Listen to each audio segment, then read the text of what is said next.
is the one podcast that lives at the intersection of religion and pop culture. With me today is Betsy Gonzalez from Alexandria, Virginia. Hey, Betsy, tell us who you are and what you're up to these days. Hey, Greg. I am actually at a moment of transition. I'm a school chaplain by trade.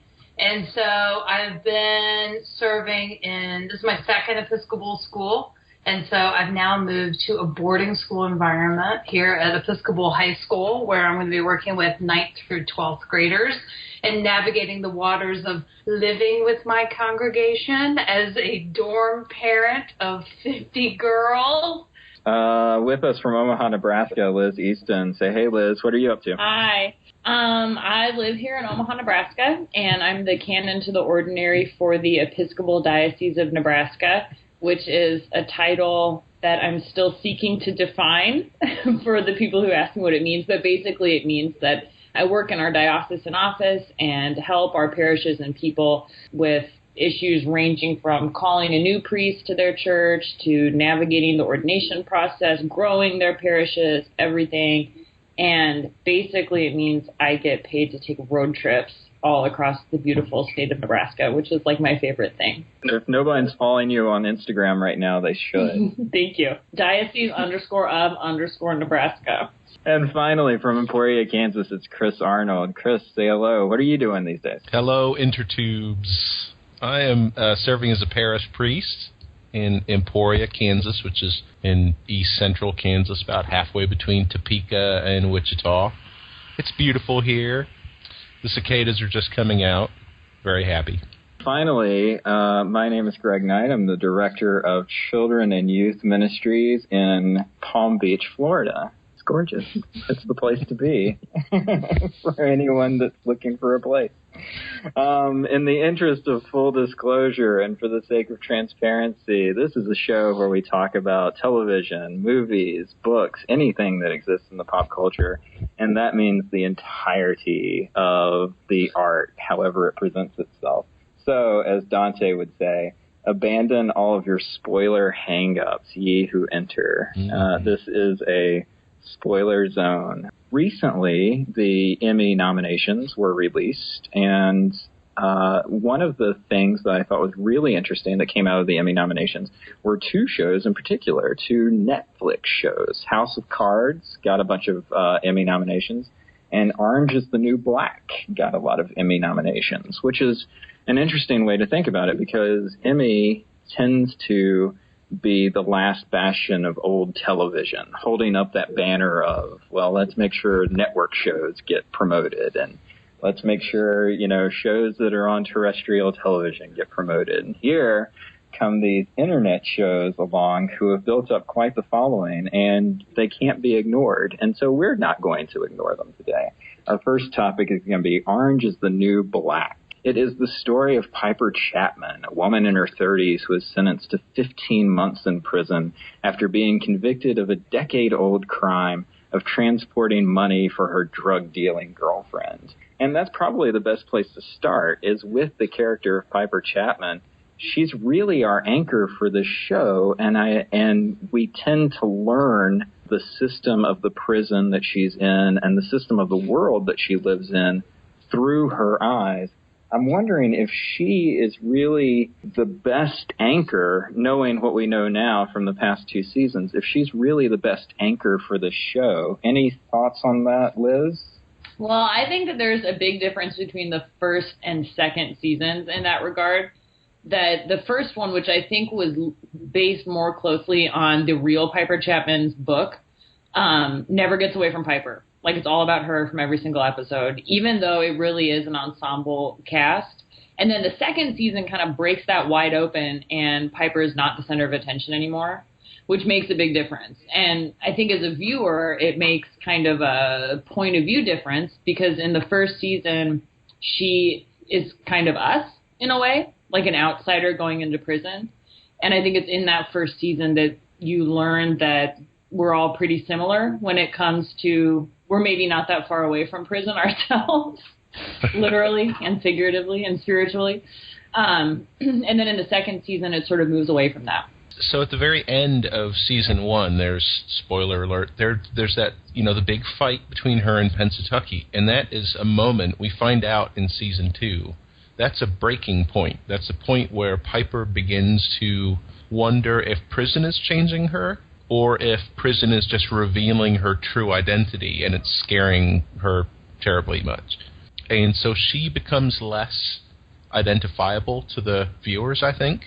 So she kind of has to step into the background a little bit, because the deeper she gets, the less ordinary people can relate to her, I think.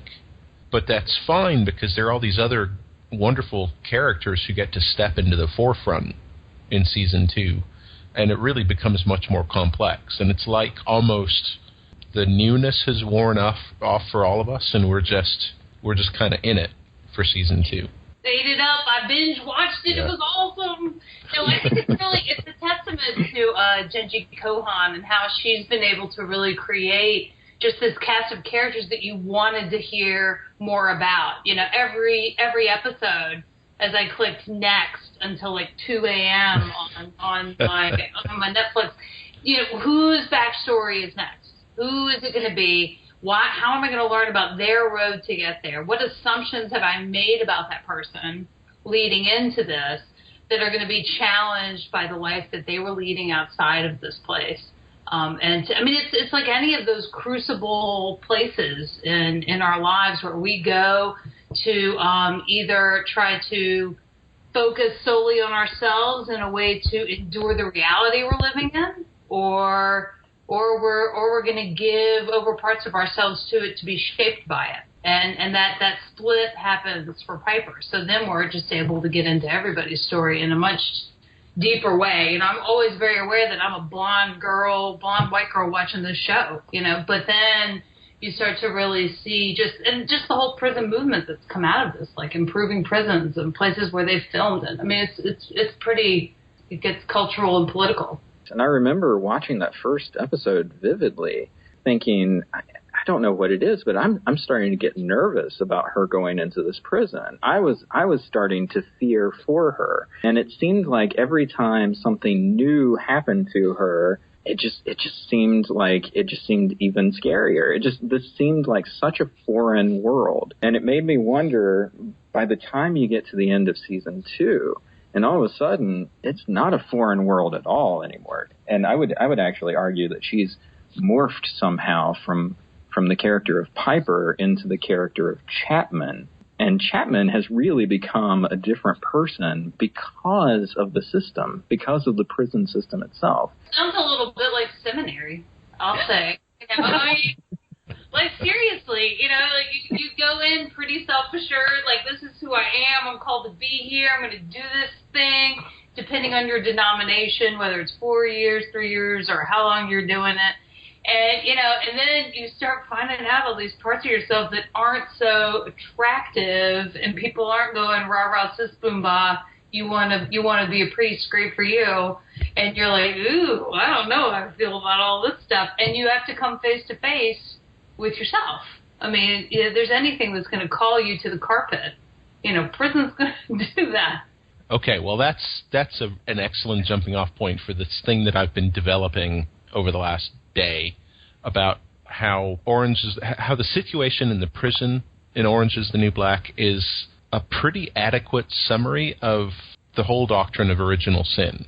Like, because these women live in this environment where there's so much threat and danger and damage are all around them that every single choice they make is slightly less than the best choice they could make. Some of them are really terrible choices, but not many of them are given the freedom to make the best choice.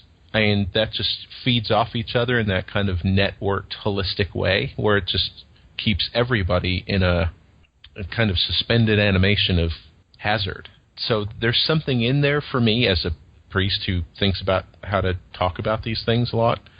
That's something about the sinfulness of fallen creation. How much agency do the people that are honestly just trying to survive in a system, how much agency do they have over the choices that they make? I feel like the question to me seems to come from this. does sin stem from desire? I'm not sure. I think that there is something there about sin, but it feels like sin isn't coming from the community of women that are gathered here. It feels like sin is coming from the system that they're trapped in. Well, I think it's almost holding the sin of the system that it's a level of what is greater.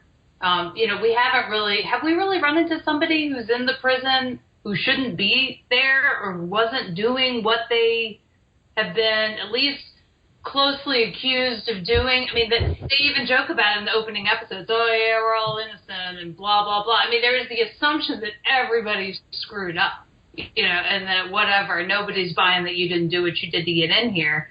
And that then it's just about survival at that point. This idea of judgment, I feel, permeates the show, and I feel like it does it in a way that it actually puts judgment on the audience first as we encounter the characters on the show.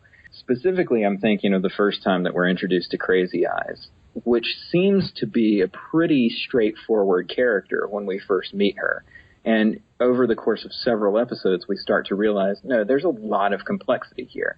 But your initial judgment is what kind of you hold in your mind when you first meet this character. I don't remember everyone's name, but Crazy Eyes is certainly one of them. The one that to me was the most revealing is the woman who drives the van. Her backstory in the second season was heartbreaking, and the one I saw online more reactions to her backstory than almost anything, but it was a moment when assumptions were completely flipped. And she was complicit in the judgment in the sense that she's perpetuating a false story. She is perpetuating a false backstory.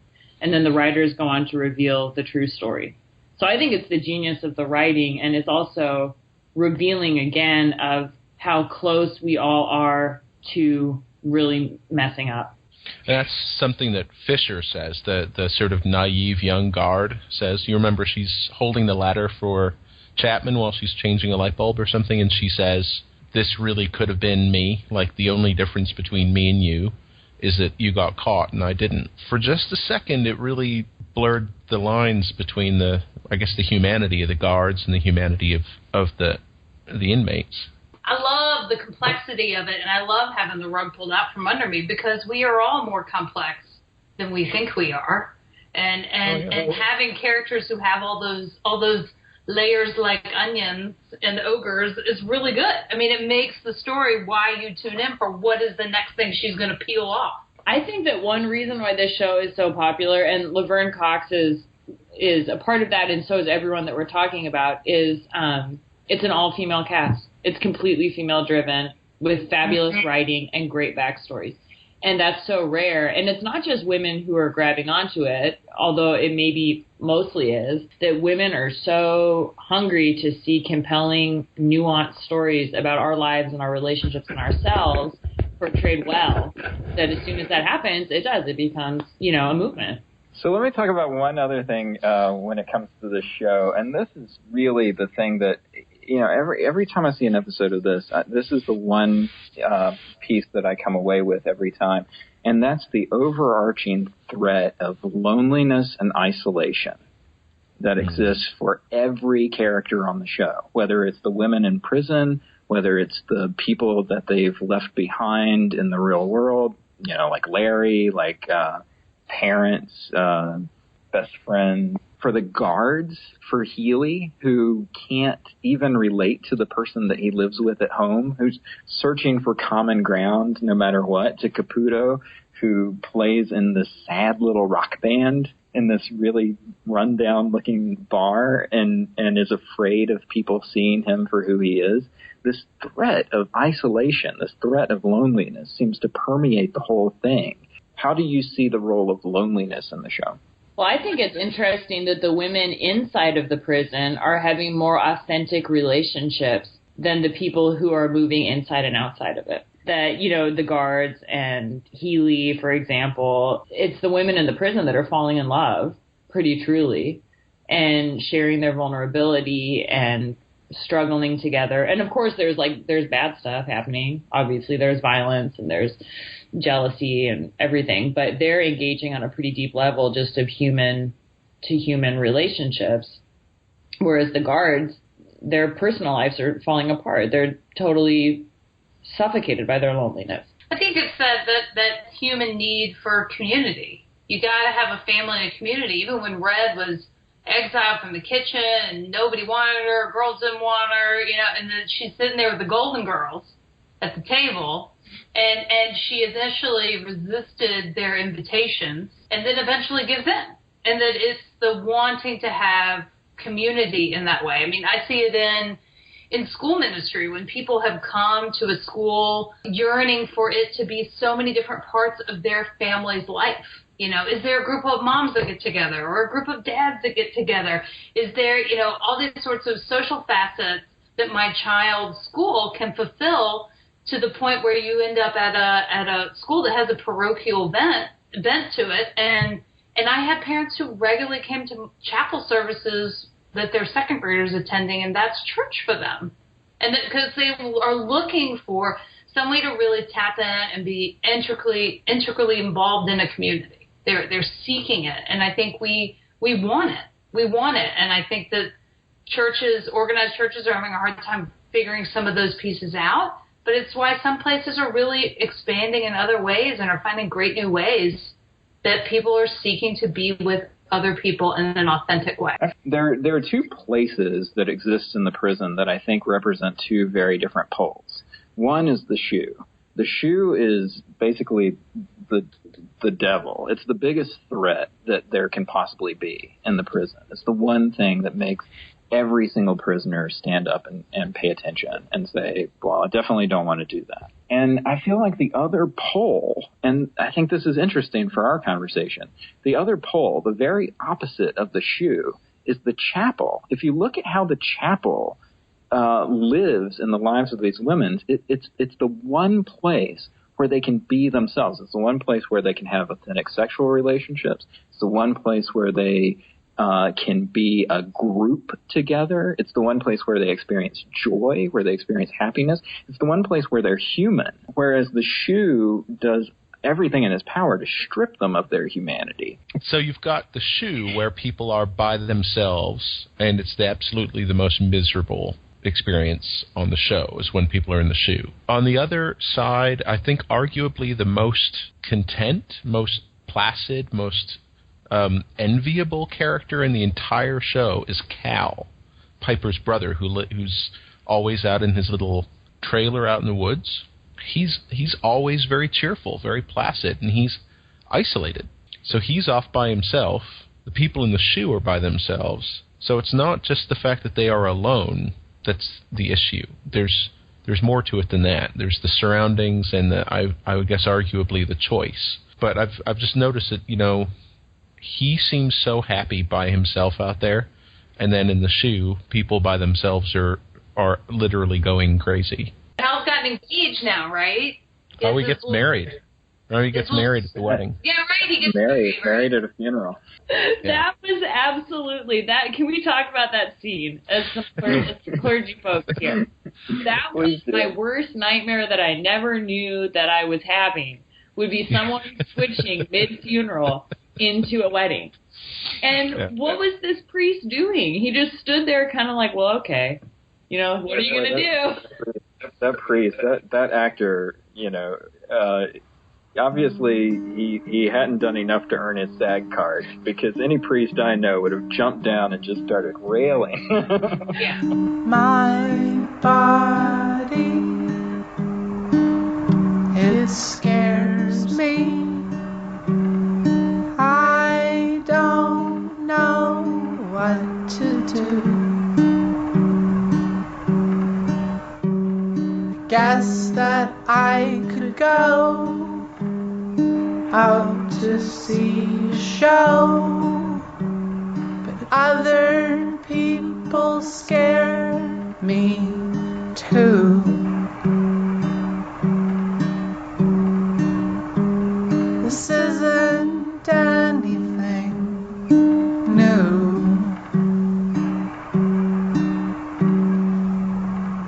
Should I stay up? Move on to another segment. We've talked about something that we really like that's critically acclaimed. It's time for some confessions. This time around, we're going to talk about some things that we really like that are not necessarily critically acclaimed. What are your guilty pleasure?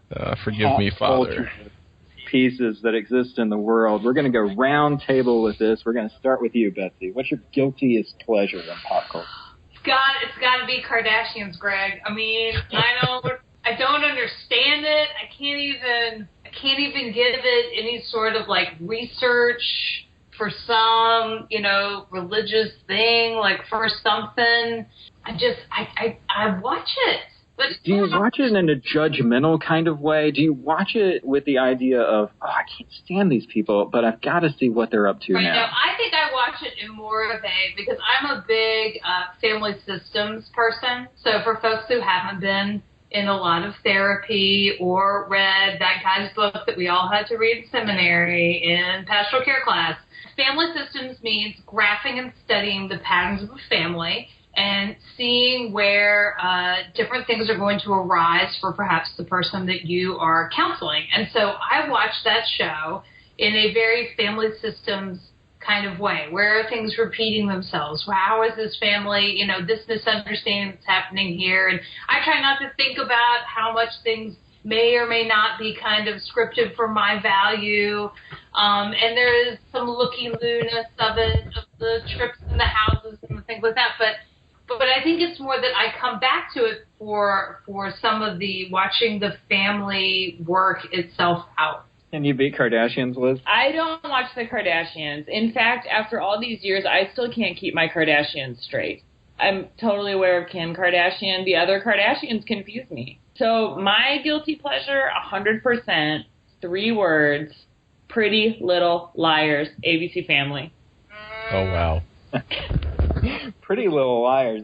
I don't know if I've ever seen a single episode. Can you catch us up to speed on the phenomena that is Pretty Little Liars? It's a high school drama about a group of friends who are being tormented by an anonymous stalker because one of their friends was killed and buried in their backyard, or was she?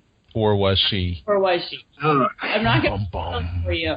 The problem with it is you're always trying to figure out who the anonymous stalker is, who goes by the initial A. And as the show keeps getting renewed season after season, the jig is up. They're never going to tell you who A is. You're never going to know. I love the drama of the teenage world, which is so different from anything resembling my own teenage world. So. I've got to jump in and do mine first, so that we can end with you, Chris, because mine is terrible, and I don't want it to live out there for very long. Don't take mine. My guilty pleasure is professional wrestling, and this is I can't even defend this because this is a horrible show that. I'm embarrassed. I'm embarrassed when my wife walks in, and I it's like I'm watching some kind of softcore something on HBO. Like I've got to immediately change the channel. But there's something that I just find fascinating about it, and the way that I rationalize it is that I feel like there's something about it that's a throwback to vaudeville entertainment, where we're all sitting watching something that we know is predetermined, is not on the up and up at all, and yet we all buy in to whatever's happening on the screen. You have tried to justify this. Share with everybody the paper you wrote in seminary about wrestling. What was that, friend? I wrote a paper about wrestling and how it is akin to a religious experience where, you get a congregation of people who are all gathered together who are really participating in something like a worship.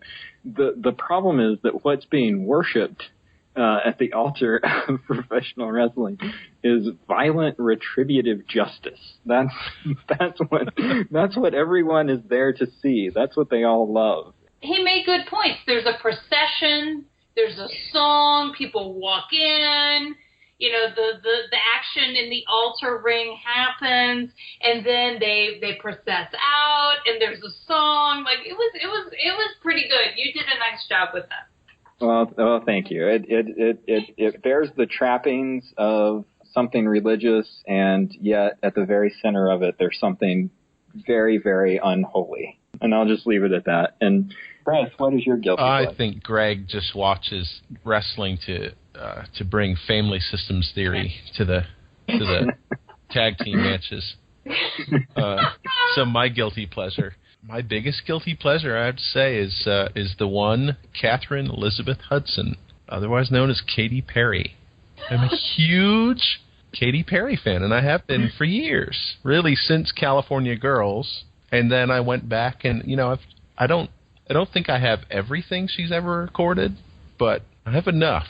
I still remember one day, not too long ago, when I was driving up to the cathedral in Topeka for an ordination, and I had my sunglasses on, and I came rolling into the parking lot at the cathedral with all the windows down, and Katy Perry's #1 single, Dark Horse, absolutely cranked up like it was breaking the windows loud. And I came around the corner, and there's the dean of the cathedral, like, just staring at me. Who is this guy? Who is this thug priest? It's got a really good bass line, though. Katy Perry, PK, right? Yep. Yep, PK. Yep, priest. I thought so. Yep. Good Christian girl. Pentecostal Yeah. parents. Well, thank you so much for coming on, you guys. This has been an excellent show, I think, and it can only get better as we mine the tremendous field of popular culture and figure out how it intersects with our religious lives and the lives of the people that we minister to. Once again, Betsy Gonzalez, thank you for being here. Yes. This is Ethan, thank you. And Chris Arnold, thank you. And we will see you next time on Poppin' College. Keep those Thanks, college podcast pops. listeners. Keep them popped. This